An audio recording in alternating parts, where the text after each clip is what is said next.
Saludos mi gente, bienvenidos a otro episodio de Radio Independencia, un podcast de política, derecho y todo lo que se nos ocurra desde el independentismo boricua. En el programa de hoy, Andrés y yo conversamos con el presidente del Partido Independentista puertorriqueño, Rubén Berríos Martínez. Suscríbete a Radio Independencia en tu podcatcher favorito y síganos en todas nuestras redes sociales para mantenerte al día sobre lo que pasa en Puerto Rico. Que lo disfruten. Saludos mi gente, bienvenidos a otro episodio de Radio Independencia, uno muy especial para nosotros. Con ustedes como siempre Andrés González Verdecía y Adriana Gutiérrez Colón. Hola Adriana. Hola Andrés, saluda a todo el mundo que nos escucha. Hoy, cuando salga este programa, durante el día de hoy, cumplimos un año ya de Radio Independencia. Yo creo que nosotros, yo tenía muchas expectativas en cuanto al proyecto, pero yo creo que se han sobrepasado y fue hace un año y quizá un poco más, cuando estuvo con nosotros María Lourdes Santiago para iniciar el programa, y queríamos desde hace tiempo tener un episodio bien especial para nuestro primer aniversario. Y yo creo que ese es el caso. Como ustedes ya saben por el título del programa, ya ustedes saben quién está con nosotros, una persona que no requiere mucha introducción, sin embargo lo vamos a hacer de todas formas. Nuestro invitado tiene un bachillerato en Administración y Economía de la Universidad de Georgetown, en Washington, D.C., tiene estudió Derecho y Maestría en la Universidad de Yale, tiene un posgrado también en Oxford. Ha sido el líder de la desobediencia civil para sacar a la Marina de Guerra de los Estados Unidos en Culebra en los 70 y también en Vieques durante los 90, ¿verdad? Y principios del año 2000. Es un miembro fundador de la Conferencia Permanente de Partidos Políticos de América Latina y presidente honorario de la Internacional Socialista. También es, desde hace un tiempo, profesor en la Escuela de Derecho de la Universidad de Puerto Rico, autor de innumerables publicaciones, incluyendo varios libros sobre el tema de la independencia de Puerto Rico, el tema principal de este podcast. Ha sido senador en un periodo, ¿verdad?, de más de 3 décadas, en 4 ocasiones. Y, por supuesto, nos referimos al presidente del Partido Independentista puertorriqueño, el señor licenciado Rubén Berríos Martínez, quien nos honra con su presencia aquí hoy. Bueno, pues muchas gracias por su invitación. Y para mí es un placer muy grande estar con ustedes dos, que representan una nueva generación en el Partido Independentista puertorriqueño. Así que vamos para adelante.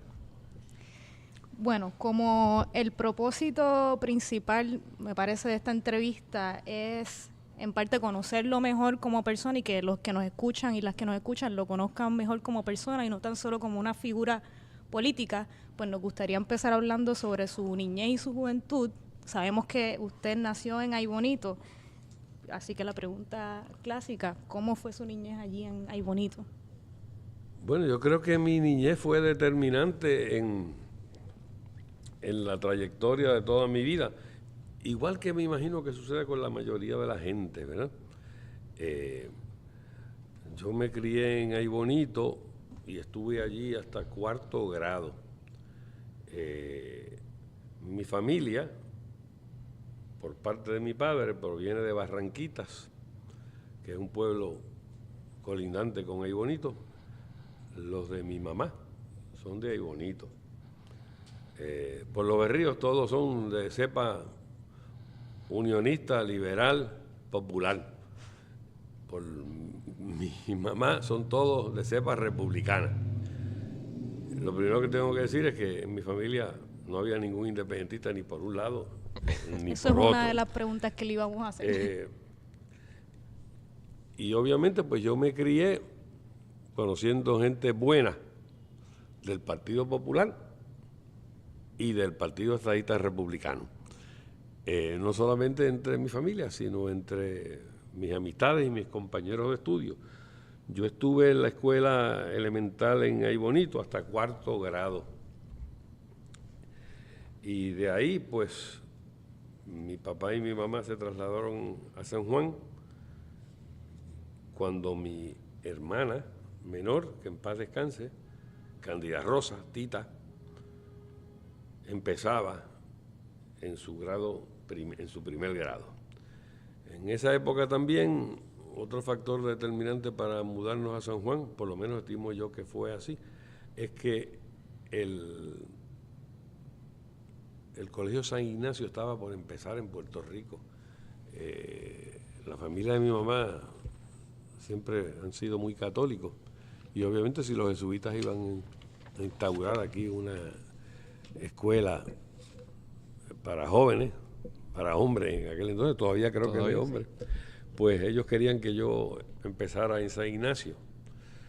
Y por los estudios de mi hermana y por mis estudios, además de que papá tenía una empresa en San Juan, se mudaron mis padres y este servidor, estoy hablando por allá por el 1948, eso hace mucho tiempo de eso. Recuerdo cuando entramos a San Juan, quizás no la primera ocasión, pero una de las primeras ocasiones, entramos por donde ahora está el puente, creo que se llama de la Constitución, el que da para Miramar. Pues eso era un puente que se abría para que pasaran las barcazas, etcétera. Se llamaba el puente de la báscula. Y ahí se veía lo que era el fanguito, que corría desde Miramar, desde Hort hasta Cantera. Y me recuerdo yo que como en Bonito había tan pocos independentistas, mi primera sorpresa en el 1948, cuando yo entré por primera vez a San Juan, mi primer recuerdo es haber visto muchas banderas del PIB en todo el arrabal. Y yo dije, papá, ¿tú no me habías dicho que esta gente era un poquito? Me dijo, bueno, aquí hay unos cuantos más. Dicho sea de paso, en las elecciones del 52 el PIB ganó uno de los tres precintos de San Juan, porque San Juan era el fuerte del independentismo. Ese recuerdo lo tengo de mi juventud. Todos los otros recuerdos obviamente se refieren a mis amigos en Aibonito. Yo volvía a Aibonito prácticamente todos los fines de semana, por lo que es Las Cruces ahora, porque la autopista no existía. Y recuerdo que salir de Aibonito para mí fue un trauma tremendo. O sea, mi momento era el viernes cuando nos íbamos para Aibonito. Y estuvimos yendo a Aibonito desde que yo estaba en cuarto grado hasta que me gradué de San Ignacio, que fue cuando tenía 15 o 16 años, en el 1957, prácticamente todos los fines de semana. Es decir, que yo tenía muchos amigos en San Juan, en Santurce, donde vivíamos, pero seguía con mis amigos de la infancia y con mi familia en Aibonito. O sea que yo me crié entre dos mundos. Les recuerdo a ustedes, que son más jóvenes, y a todos los que me escuchan, que la mayoría son mucho más jóvenes también, que obviamente San Juan no era una ciudad como es ahora. Empezar, por ejemplo, Atorrey no existía, esta cuestión de claro. Esto era un pastizal, por eso se llama Atorrey, ¿verdad? Y lo que había eran vacas.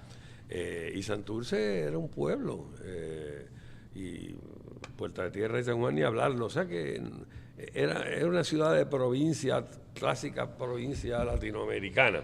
Y Aibonito ni hablarle, era un pueblo de montaña. Y ahí fue que yo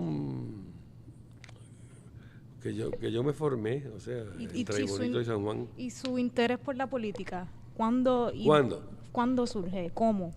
Bueno, yo te diría que mi recuerdo es que ya para escuela superior, los años finales de escuela superior. Ya en el Colegio San Ignacio. Sí, en San Ignacio. Bueno, ya el 54, 55, 56.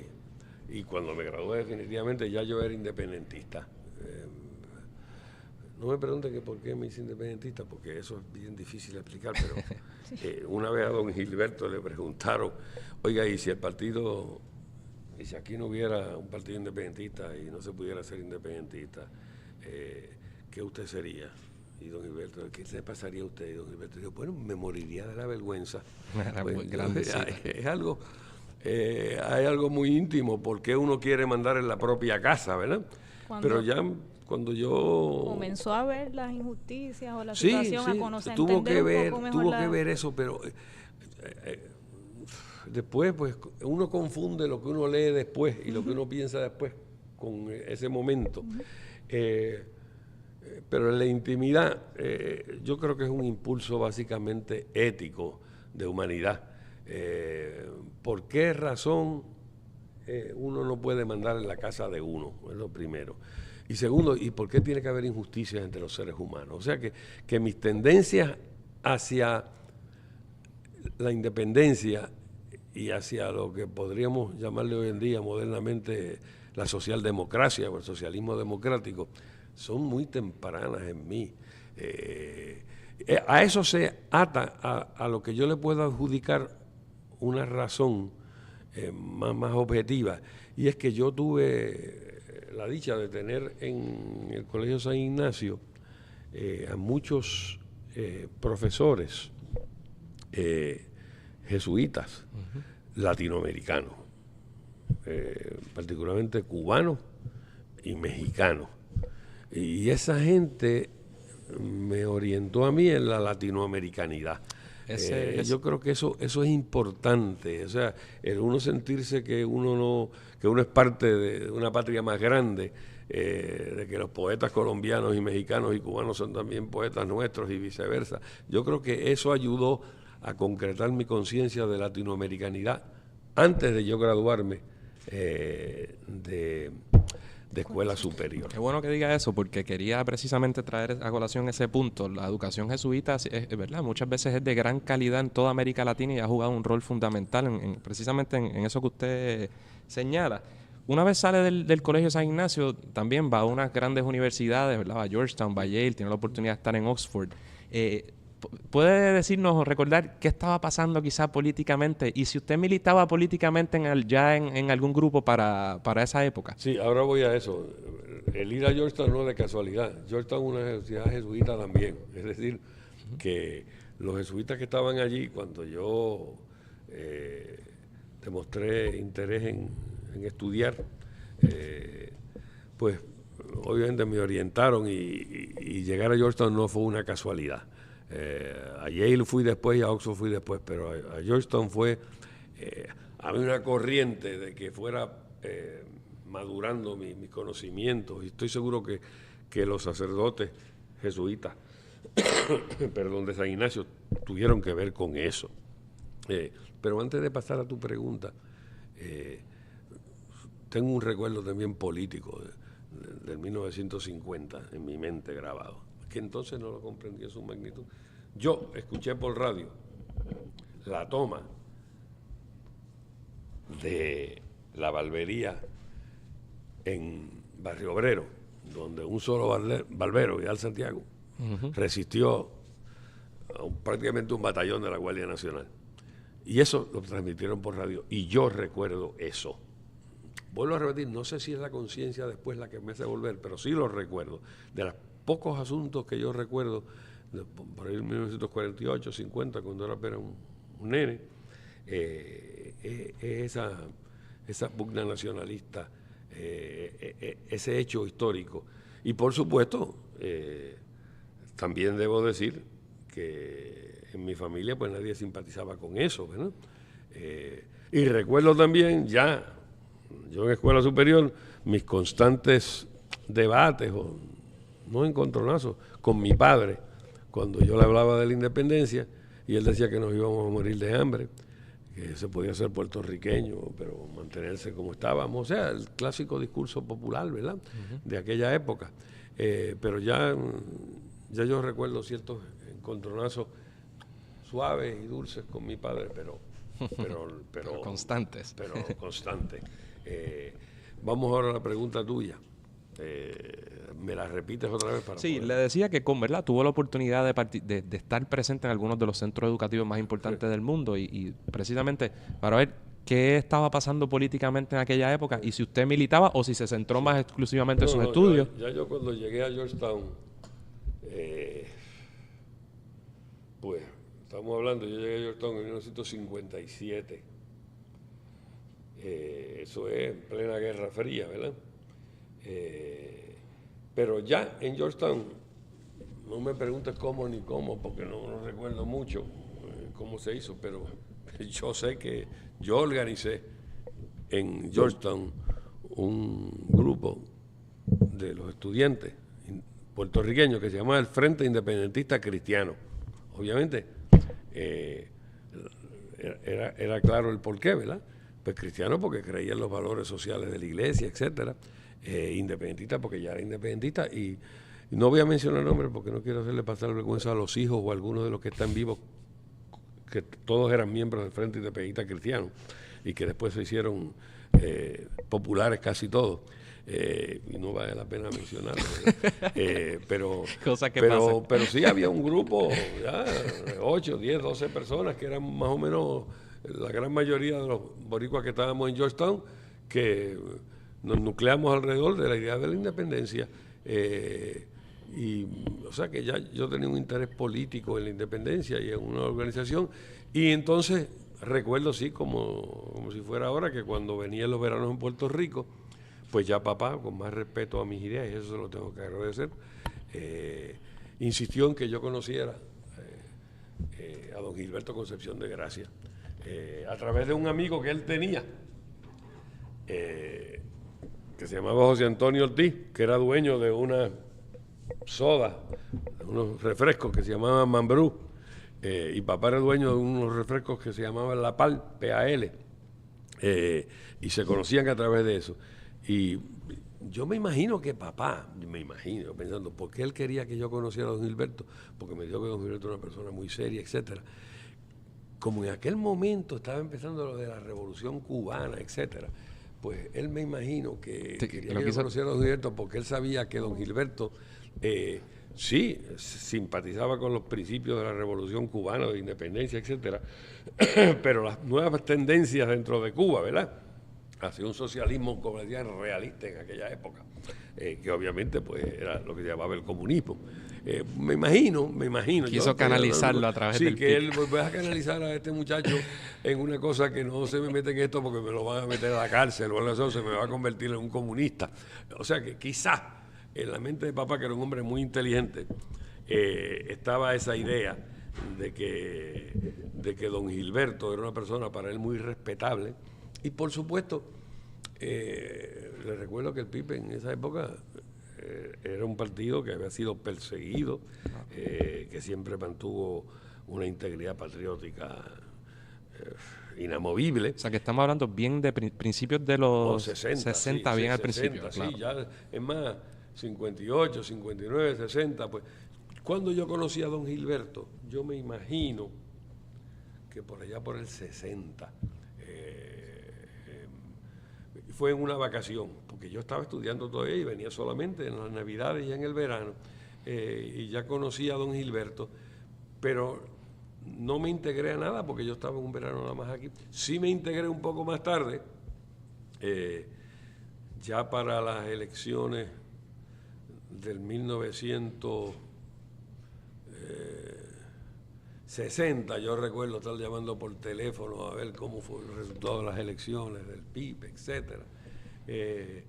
Y ya para el 61, 62, para la elección del 64, yo vengo a Puerto Rico y yo empiezo a participar en actividades que tienen que ver con la independencia. Y cuando me graduó de la Escuela de Derecho, antes de empezar mi maestría, que eso fue en el 1964, recuerdo que había una reunión de la juventud del PIB que se reunió en el Ateneo, y yo acababa de escribir una tesis sobre la viabilidad económica de la independencia para mi bachillerato en leyes en Yale, que dicho de paso no sé dónde está, tiene que estar en algún armario por allá en la Universidad de Yale, y don Gilberto me presentó para que yo hablara de eso. ¿Por qué fue sobre la cuestión económica, además que yo estudio economía? Hombre, porque eso ha sido el cuco de todos los populares liberales como mi padre y otros, y es, si se pudiera, lo mejor sería ser independiente, pero como no se puede económicamente, porque nos vamos a morir de hambre, entonces yo enfrenté eso. Y don Gilberto, pues obviamente sabía que eso era un tópico. Y recuerdo ya haber participado en el 64, en el Ateneo, en una actividad en donde yo hablé sobre mi tesis. O sea, ya pues, políticamente estaba en el Partido Independentista, y era muy joven entonces, pero de ahí en adelante pues la carrera política siguió. ¿Y qué nos podría decir, antes de pasar al próximo tema, qué nos podría decir de don Gilberto Concepción de Gracia como líder político y como persona, para la gente que no conoce tanto su figura? Sí, bueno, yo he tratado de resumir eso en palabras cortas, en 2 o 3 escritos que he hecho sobre él. Yo he descrito a don Gilberto como un héroe en tiempos no heroicos. Este periodo que yo estoy hablando, de 1957, que yo me fui para Estados Unidos a estudiar, hasta toda la década del 60 y pico, era el tiempo del becerro de oro. El becerro de oro, yo como educado con los jesuitas, el becerro de oro obviamente era el que adoraban las tribus de Israel cuando Moisés los dejaba solos y bajaba de allá del monte y los encontraba adorando un becerro de oro. Pues en Puerto Rico el momento del becerro de oro, el momento del deslumbramiento, esto es la prosperidad, esto es el invento de los siglos, lo del Estado Libre Asociado, etc. La ventana. En ese momento del becerro de oro, don Gilberto mantuvo su voz clamando en el desierto. Y para mí esa constancia de don Gilberto y nunca alterarse en su perseverancia de que tarde o temprano las condiciones iban a cambiar y que lo que había que mantener era la bandera en alto y el instrumento, el navío, el barco para llevar a la tierra prometida, o el camino en el desierto para llegar a la tierra prometida. Yo creo que eso es lo más que yo admiro de don Gilberto. Nunca se desesperó y tuvo que enfrentar primero a 2 personas totalmente dispares y que a veces le está uno un poco sacrílego mencionarla en la misma oración. Y a Muñoz Marín por un lado, ¿verdad? Que no se lo tengo que describir porque el tópico no es ese. Y por otro lado, a don Pedro Albizu Campos, que había decidido moralmente que la única forma de enfrentar al imperio era de frente. Poder trazar un camino ante los embates de uno y ante la fuerza moral del otro, que mantuviera la esperanza, la llama viva, eso es una proeza. Eso yo he conocido muy pocos seres humanos capaces de eso. Decían que en la antigua Persia, cuando invadían los bárbaros, como los persas conocían el fuego, pues mantenían el fuego en unas cuevas vivo para seguir con la civilización después. Y don Gilberto mantuvo el fuego del ideal y del camino posible hacia la independencia que nos llevaría a ella en ese momento tan difícil. Eso es la abnegación de un ser humano para llegar.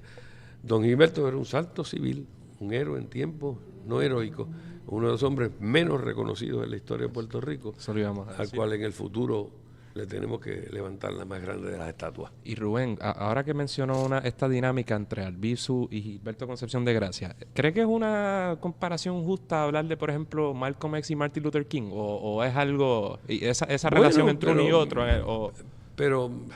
¿Verdad? Uno que quizás optó más abiertamente por las armas, otro por... No está mala la comparación, porque uno tomaba la vía de la acción directa y la otra el de la desobediencia civil y la lucha civil, ante problemas enormes como se le presentaron a don Gilberto aquí y a don Pedro aquí y allá a Malcolm X y a Martin Luther King, pues obviamente seguro que se puede hacer la comparación. Es más, está bueno por una tesis doctoral escribir sobre eso. Vamos a ver cuando, de aquí a unos años, cuando pueda. Y te recuerdo, para que veas que las colindancias no se queden ahí, durante el 60, cuando yo estudié en Estados Unidos, lo que estaba planteado era eso. Malcolm X por un lado y Martin Luther King por otro lado. A Malcolm X tuve la ocasión de escucharlo en la Universidad de Yale hablar.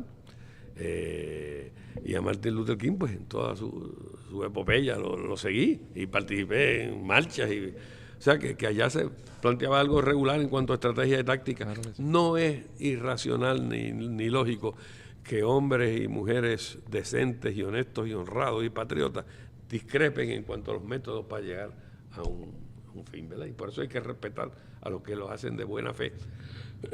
Y no estoy hablando de enajenaciones, sino de gente como don Pedro, don Gilberto, Malcolm X y Martin Luther King.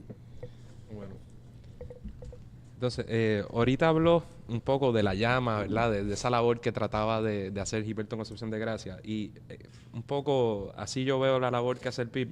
Ahora, un poco hablando más del partido y de la independencia, de la organización del movimiento independentista de Puerto Rico, le quería preguntar, ¿cuál usted cree que es, en términos históricos, la aportación o el fin, más allá de lograr la independencia, ¿verdad?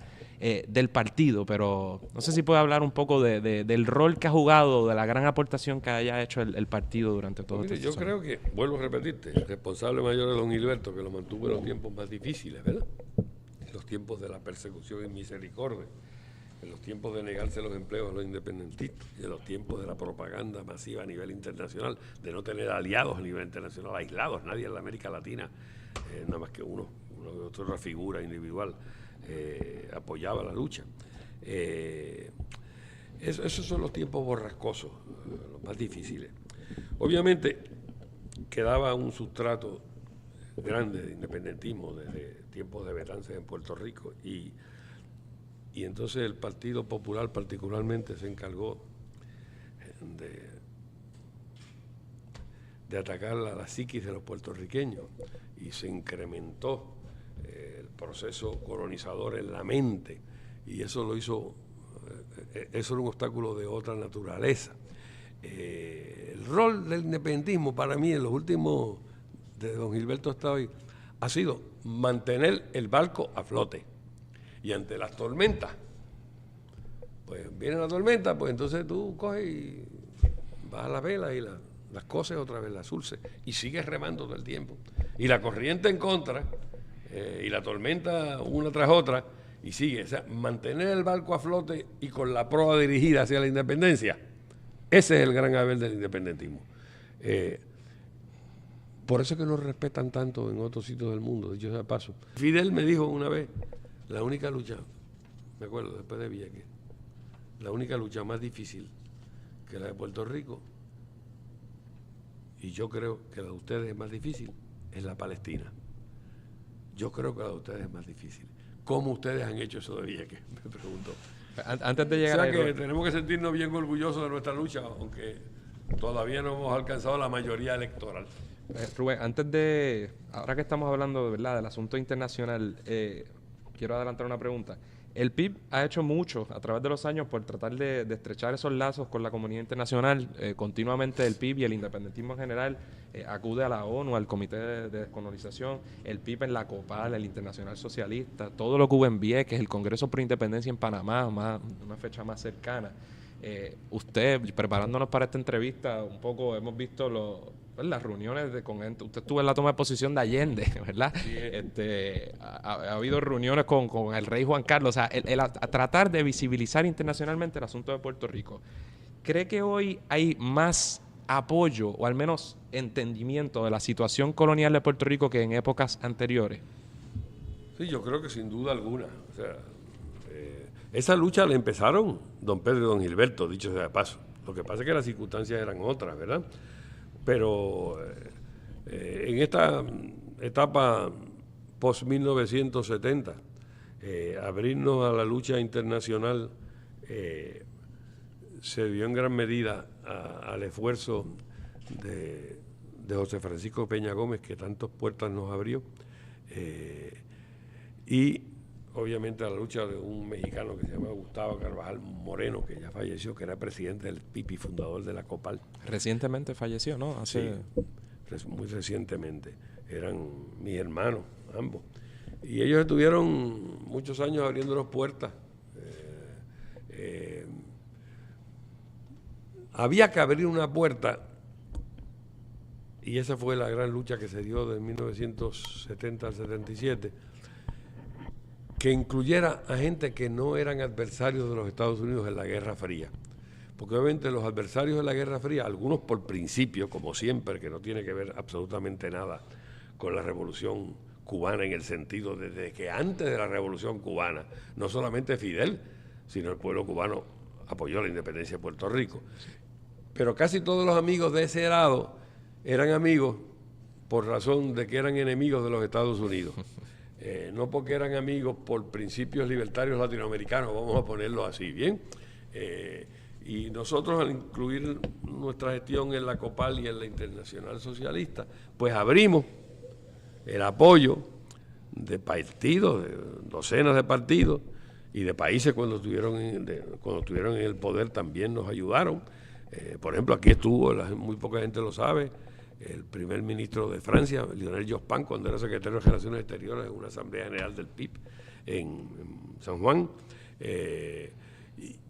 Y yo creo que eso nos ayudó a expandir la lucha por la independencia de Puerto Rico, ya no en los que fueron adversarios en la Guerra Fría, sino universalmente. Y eso era importante. También el gobierno cubano, a través de la Tricontinental inicialmente, y los países no alineados, abrió muchas puertas a países que no hubieran mirado nunca hacia la independencia de Puerto Rico, pero que era lo que se llamaba los países neutrales, y esa gente ha seguido apoyando la independencia de Puerto Rico, y en eso no se puede subestimar nunca la labor que ha hecho Cuba por ampliar, desde tiempos de Martí, la lucha por la independencia de Puerto Rico.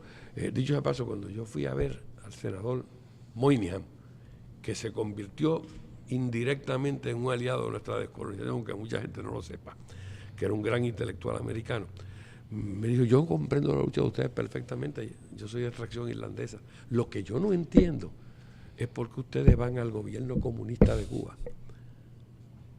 a pedir ayuda, porque eso le perjudica. Yo le digo: oiga, senador Moynihan, yo tengo entendido por la historia americana que las armas para ustedes luchar en contra de los ingleses y la flota del rey absolutista de Francia fue la que cercó a Yorktown en la batalla final, al punto tal que el general inglés le fue a entregar la espada no solo a Washington, sino al almirante de Grasse, y me miró y me dijo: touché. No me dio más nada.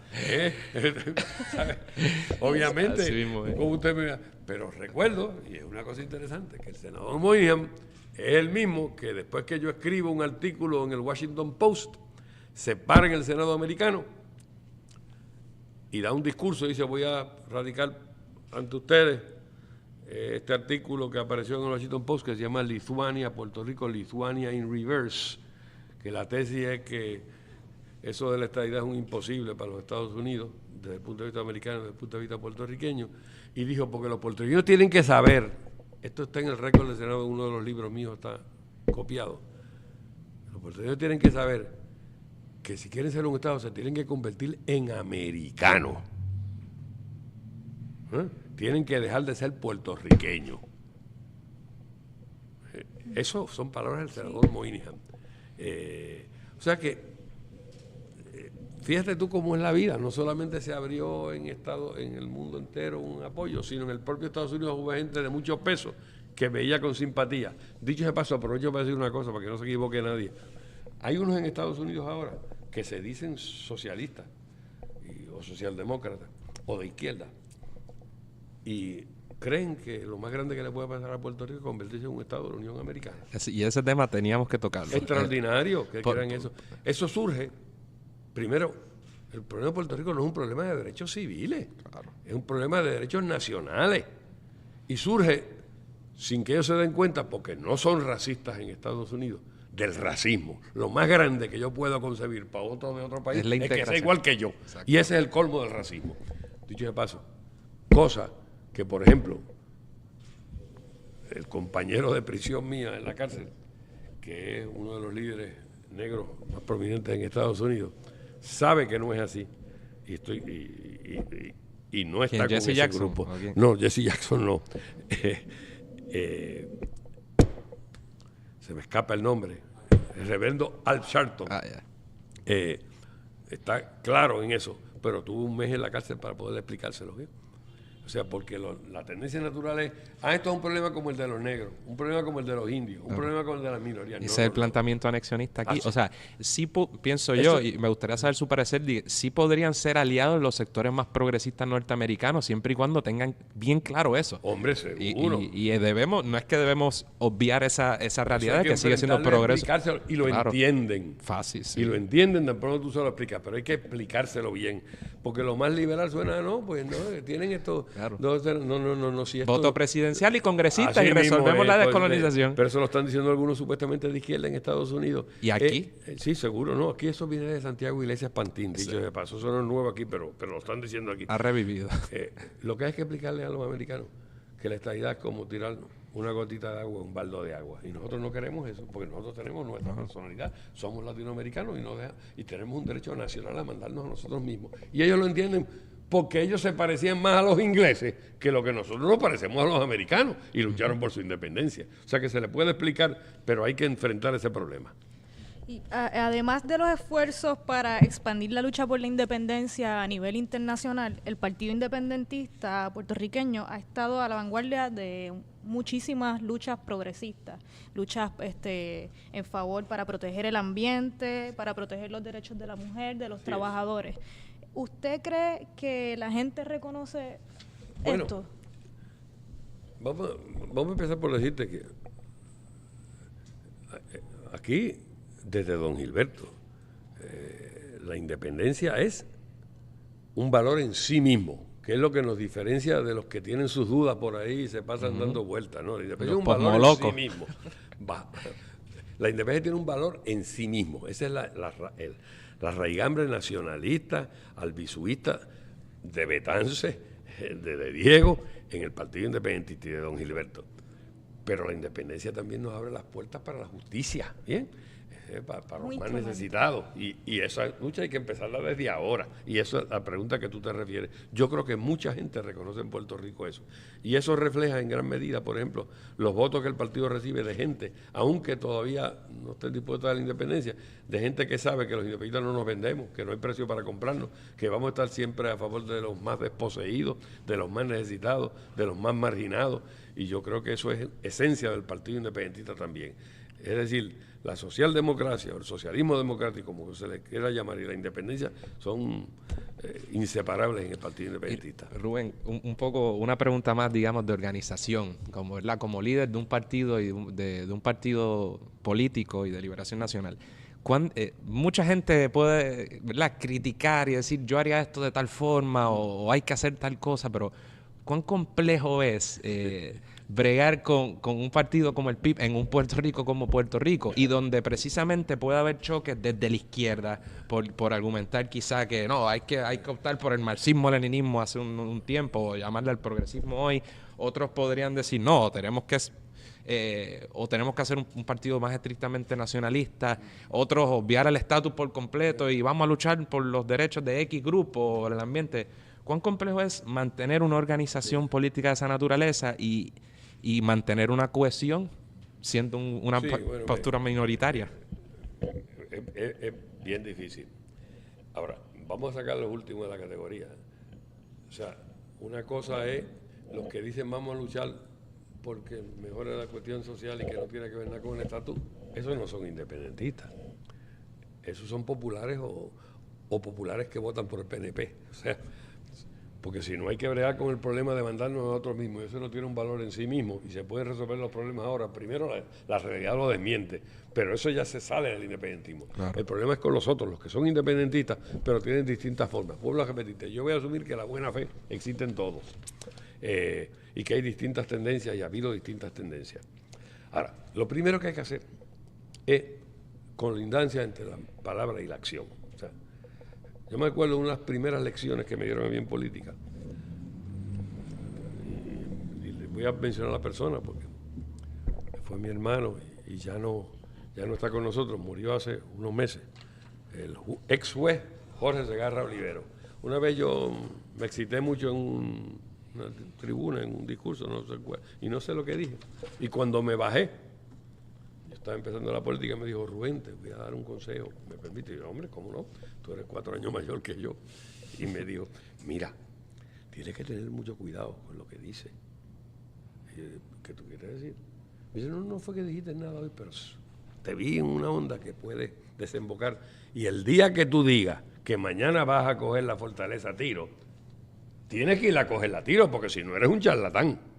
Es decir, esa colindancia en lo que se dice y lo que se hace es algo esencial. Yo creo que es lo primero. Además, no estoy hablando de los a gente que se han infiltrado, eso es lo primero que levantan la mano. Pero eso, y en el pasado hubo mucho de eso. Estoy diciendo que hay que mantener colindancia en lo que uno dice que va a hacer y en lo que hace. Lo segundo, que creo que es bien importante, aunque parezca alguna gente acuse de lo contrario al PIB. Miren, todas las decisiones importantes en el Partido Independentista, todas, desde que yo recuerde, se hacen mediante innumerables consultas y discusiones. El nivel de participación interna del partido es esencial, porque una vez, si tú tienes 15 personas con 15 ideas diferentes, pero se ponen a hablar y se ponen de acuerdo con uno, pues entonces eso no va a haber problema. Y con todo y eso siempre hay problema, porque mucha gente se desespera. El aventurerismo y la desesperación son dos enemigos mortales de la lucha por la independencia, porque si esto es cuestión de mantener un barco con la proa enfilada y guardar en contra de las tormentas y llenar los rotos que están en el piso y arreglar las velas y no se sabe cuánto tiempo toma en llegar al puerto seguro, pues entonces la constancia es una cosa ineludible en esta lucha. O sea que yo creo que todas esas virtudes que el partido ha demostrado a través del tiempo es lo que ha permitido que el partido se mantenga con un gran respeto. El haber más grande nuestro es el respeto de nuestro pueblo, aún entre los que no votan con el Partido Independentista puertorriqueño, porque eso no tiene precio. Rubén, desde que yo tengo uso de conciencia, siempre ha habido personas que se autodenominan como independentistas, algunos de los cuales lo serán, y sin embargo han tenido, digamos, son muy viscerales en su oposición a ya sea al PIB o a su figura particularmente. En cambio, yo no veo, ¿verdad?, una necesidad de estar respondiendo. Le pregunto si cree que tengo razón y por qué no. ¿Por qué,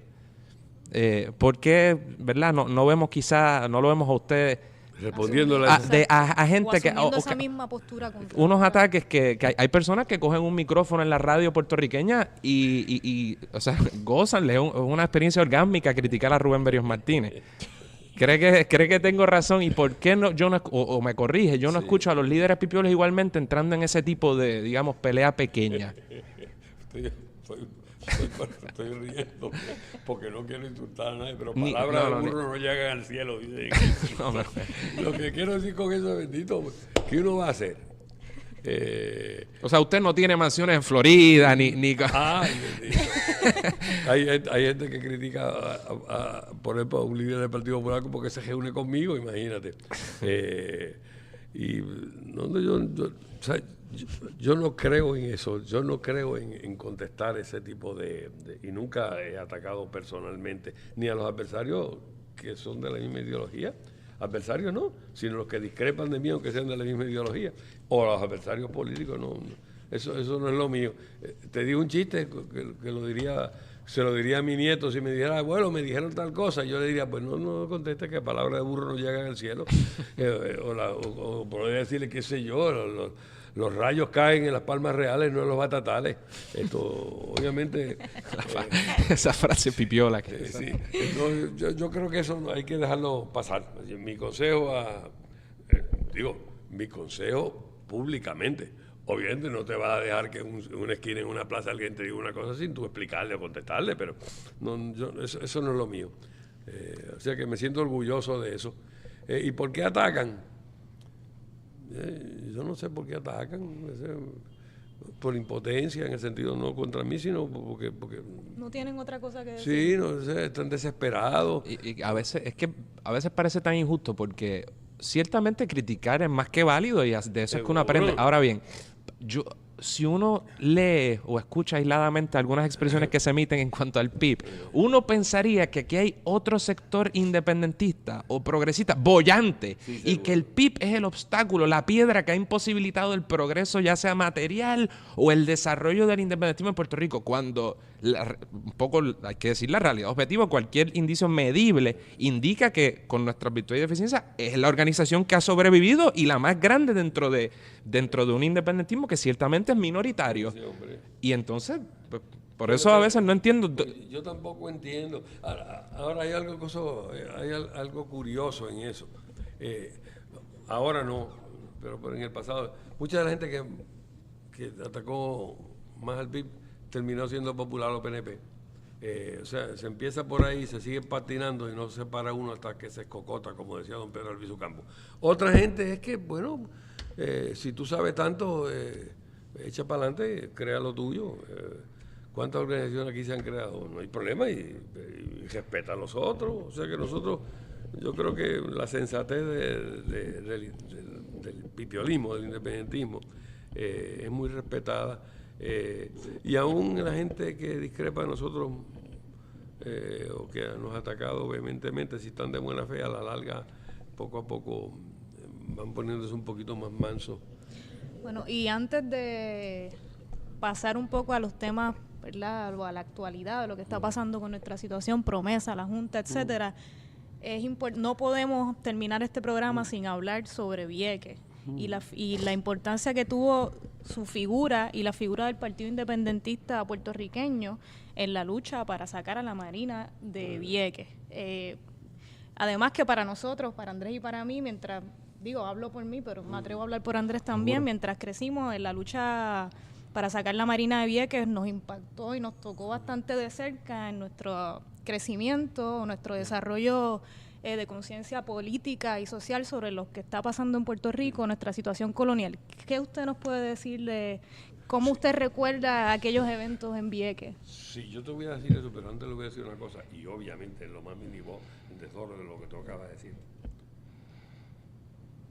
En Culebra y en Vieques es fácil. Difícil es cuando no hay un Culebra y un Vieques, ¿bien? Acuérdense siempre de eso. Qué buena frase. Seguro, porque hay que ser bien insensible si uno tiene sensibilidad para no darse cuenta de lo que está pasando en Culebra y en Vieques. Y por lo tanto, y eso de Vieques y Culebra viene cada 30 años. Yo siempre, lo voy a interrumpir, pero esta historia la he contado antes, pero se la quiero contar a usted. Yo recuerdo que yo estaba en 4º grado y mi maestra de Salón Hogar hacían unas oraciones en el Salón Hogar y yo siempre alzaba la mano y pedía por la paz para Vieques y la maestra era estadista y me regañaba. Y me decía, no puedes hablar de cosas políticas y eso a mí no me cabía en la cabeza, no podía entender cómo. Sí, porque una persona sensible como tú, lo de Vieques, esa chispa despertó, esa rebeldía que tú tienes por distintos lados, pero te venía por Vieques en ese momento. Pero vuelvo a repetirle, ahí los corazones más sensibles van a respingar. Difícil, en los 80. Difícil es ahora, o sea, difícil es cuando no se ven victorias como la de Vieques, ¿bien? Yo digo eso para que todo el mundo se prepare, porque esta lucha puede durar 3 años, 2, o 30 o 50. Y lo importante es mantener el barco. Ojalá 2 o 3, porque... Con la pro no, ojalá 2 o 3 para que yo lo pueda ver también, yo digo, evidentemente. Pero lo que le quiero decir que es importante lo de Vieques. Ahora, ¿qué significa en el contexto general del independentismo? Que es tu pregunta. Bueno, gente, los americanos llegaron a Puerto Rico por una razón, porque Puerto Rico es un punto geopolítico esencial y lo era desde que se empezó a planificar el Canal de Panamá, desde antes de 1898. Ellos llegaron aquí por lo mismo que España estaba, porque Puerto Rico para España era la llave de las Indias y para Estados Unidos era el Gibraltar del Caribe y de la América Latina. Es decir que ellos, como don Pedro magistralmente lo resumió, estaban interesados en las jaulas, no en los pájaros. Lo que pasa es que había muchos pájaros cuando llegaron, había 1 millón de puertorriqueños. Es decir que Vieques y Rupert Road eran el corazón de la razón por la cual Estados Unidos llegó a Puerto Rico y la razón por la cual ha permanecido en Puerto Rico. Al lograrse la estocada de Vieques, lo que hicimos fue clavarle una espada en el corazón a la permanencia de los Estados Unidos en Puerto Rico. Es decir, que es esencial. De ahí en adelante, la historia, yo dije una vez, ayer era Lares, hoy Vieques, mañana Puerto Rico. Ahora es cuestión de verlo venir, ahora es cuestión de tiempo y circunstancia. Porque ya la razón esencial geopolítica militar no existe para los Estados Unidos. Dicho de paso, eso no es porque el independentismo lo sacó nada más en las circunstancias históricas, dentro del contexto histórico. Si llega a ser en el 1980, ¿qué hacen? Bueno, nos meten a la cárcel el mismo día. O como en Culebra, que nos metieron a la cárcel a los 4 días. Pero como estábamos ya posguerra fría y los Estados Unidos sí iba a hacer un análisis objetivo de la situación y nos manteníamos allí el suficientemente tiempo, pues le iba a decir la lógica, pero ¿y qué hacemos nosotros en Vieques? Los satélites, va a decir, dame los chavos para los satélites, que va a estar allí haciendo práctica de una cuestión del principio del siglo XX. O sea, decir, pero había que mantenerse un año allí. Si no hubieran estado a lo mejor 50 años más, 100 años más. O sea, aprovechamos la oportunidad histórica y lo logramos. Bien, imagínense si es una proeza que están todavía en Guantánamo, en Cuba. Obviamente, pues ahí tienen otras razones, no son las estratégicas militares, sino otras razones. Pero yo creo que es esencial porque le rompe el espinazo a la razón para los Estados Unidos estar en Puerto Rico. Y de ahora en adelante, tiempo y circunstancia. Y ahí entraríamos en el presente. Bueno, primero había que acabar con este mito del Estado Libre Asociado. Porque esa era la forma, en la cual adormecían las conciencias nacionalistas en Puerto Rico. Mientras se creaba lo que yo he dicho tantas veces, el semillero de americanos que se creaba en Puerto Rico con esta cuestión de la unión permanente. El vínculo indisoluble. Todas las cuestiones, estos, los mitos, eso, y de que esto es una cosa nueva. Bueno, una vez eso se muere, como se ha muerto, o sea, por decisiones del Supremo y por la hecatombe económica de Puerto Rico, la quiebra y todo lo otro. Y una vez no existe la relación geopolítica, pues entonces ¿para dónde se dirige Puerto Rico en el futuro? Bueno, tiene 2 salidas teóricas, jurídicas. Una salida es convertirnos en un Estado de la Unión Americana y la otra salida es el camino a la independencia. Y como yo no tengo la menor duda, no solamente de lo que le conviene a Puerto Rico, sino de lo que conviene a Estados Unidos, cuando ese momento venga, pues ¿qué va a pasar? Pues obviamente que la lógica va a dictar y poco a poco vamos encaminándonos hacia la independencia. Miren si eso es así, que cuando surgió esto en Estados Unidos y se iba a celebrar en Puerto Rico la decisión entre independencia o soberanía propia y por otro lado estadidad, ¿qué pasó? De Estados Unidos vino un attorney general de allá reaccionario y dijo, no, tienen que meter al Estado Libre Asociado. Pero eso es temporero. ¿Por qué? Porque ganara quien ganara ese plebiscito, a la larga lo ganábamos los independentistas, porque la estadidad, no importa lo que digan los puertorriqueños, no es salida para los Estados Unidos. Y esa ha sido nuestra tesis por los últimos 40, 50 años, que hay que irla construyendo poco a poco. Para eso hay que mantener el bote bien encaminado y no equivocarse en que tenemos que ir a esa suprema definición que decía don Pedro Luis Campos. Porque cuando venga la suprema definición, las circunstancias van a ser tales que tanto los puertorriqueños como los americanos van a decir, bueno, vámonos a este divorcio por consentimiento mutuo. No tenemos que estar esto. Y eso es lo que va a pasar en Puerto Rico. Yo no tengo la menor duda de por ahí que viene. Ojalá y sea en 3 años, como tú dices, pero si es en 40, pues en 40.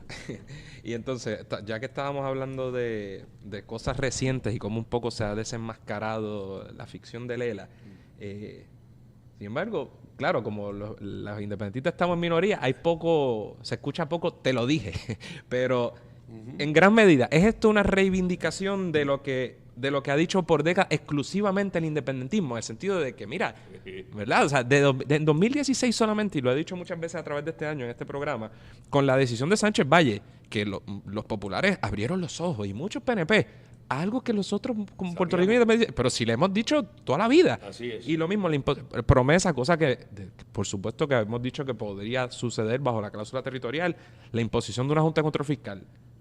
Es ¿verdad? Esto no es exactamente lo que hemos dicho por siempre. Sí, lo que pasa es que fueron un poco jactancioso decir, se lo dije. Claro, pero no lo diga usted, lo digo yo, que soy un pelagato, así que ese es mi rol. No eres ningún pelagato. Sí, no, pero lo que quiere decir eso es que la gente sabe eso. La mayoría de la gente sabe que el independentismo se lo dijo. Lo que pasa es que todavía tienen el problema en la mente. Yo te voy a hacer el cuento del problema de la mente. Bueno, yo te decía que las mayorías y minorías son cuestión de tiempo y circunstancias. Cuando yo estaba en Vieques, como en el 9º mes, vino un entrevistador, un afroamericano, de la cadena, creo que CBS, y me entrevistó y me preguntó y me dijo, oiga, esto no estaba pasando hace tiempo, lo de Vieques. Y yo dije, sí. Me dijo, ¿por qué ustedes no habían hecho esto antes? Y yo lo miré y le digo, oiga, la guerra civil, ¿cuándo fue? En 1865 terminó. ¿Cuánto le tomó a Rosa Parks sentarse en la parte de la frente de la guagua? Le había tomado casi 100 años. Y le dijo a la cámara, apaga. Y me dijo, disculpe. Perdóneme. Se dio cuenta. Lo que yo quise es arriba que está el problema, chicos. Yo recuerdo, en este programa, Rubén, nosotros combinamos cosas serias con un poco más jocosas, ¿verdad? Con respeto. Pero yo recuerdo de niño también que un periodista o alguien norteamericano, usted me dice si esto yo me lo inventé o si sucedió, le digo, oiga, pero ¿y cómo usted está hablando de independencia si ustedes no tienen Army? Algo así. Y que usted le contestó algo así como, that's bullshit. Muy posible, típicamente mío aquel entonces. Sí, señor. Sí, Army. Suiza no tiene Army, Costa Rica no tiene Army. Antes era que éramos chiquitos y ahora resulta que hay 30 países más chiquitos que Puerto Rico con un ingreso per cápita mucho más grande y ninguno recibe cupones. Es increíble. O sea, se van rompiendo los mitos. Ahora eso es como al afroamericano. Le toma 100 años cambiar la mentalidad. No se atrevían a sentarse en la parte del frente de la guagua. Y yo digo, nosotros lo hicimos en Culebra, lo estamos haciendo ahora, hemos avanzado mucho contra ustedes, contra el país más poderoso del mundo. Me pidió disculpas y se dio cuenta. Y seguimos hablando de la actualidad y hablando del PIB en el presente. ¿Qué piensa del trabajo que está haciendo el nuevo liderato del Partido Independentista? María de Lourdes Santiago, Denis Márquez, Juan Dalmau, Adrián González. Yo me siento tan orgulloso de eso porque yo quiero estar para la República y espero que esté, como usted le dio. Pero yo me siento tan orgulloso de eso porque yo creo que la labor de ellos, la legislatura y las distintas posiciones, es una labor muy respetada y magnífica. Todos los que tú mencionaste, y a nivel de pueblo hay muchos también. Sí, menciono solo algunos y estoy segura que se me quedan muchísimas personas. Pero no, ese cuadro que acaba de mencionar, qué sé yo, María de Lourdes, Juan, Denis, Adrián, Hugo, hay una serie de gente magnífica en el liderato visible, porque el problema es que nosotros tenemos gente magnífica. Por ejemplo, los dos que me están entrevistando. Pero obviamente que es lo que... gente en Ponce. Sí, Eda López y muchas otras personas muy militantes. No tenemos forma de darlos a conocer. Claro. Sí mismo, se nos cierran las puertas para darlos a conocer, pero tan pronto tienen una oportunidad destacan. ¿Por qué? Hombre, porque decía José Martí que cuando en un país hay muchos seres humanos sin decoro, hay otros que tienen en sí el decoro de muchos hombres y muchas mujeres. ¿Seguro? Entonces, en Puerto Rico hay mucha gente que se ha entregado espiritualmente, pero hay mucha gente que no. Y yo quiero decir otra cosa también para que nadie se equivoque de cuánto va a tardar esto. Bueno, yo dije tiempo y circunstancias. Para mí, esto del patriotismo es como, y del independentismo, es como un termómetro que va del 0 al 100. Bueno, pues don Pedro, doña Lolita, don Gilberto, los grandes patriotas nuestros, tienen 100 en el examen. Bueno, hay otros que pasamos raspando, con una C bajita, con 70, ¿verdad? Hay otros que están con 61, 62, los que están empezando, no, están en la B, pero pasaron. Pero casi nadie está en 0. Hay gente que tiene 50% y no vota PIP, ni no son independientes todavía. Y hay gente que tiene 20.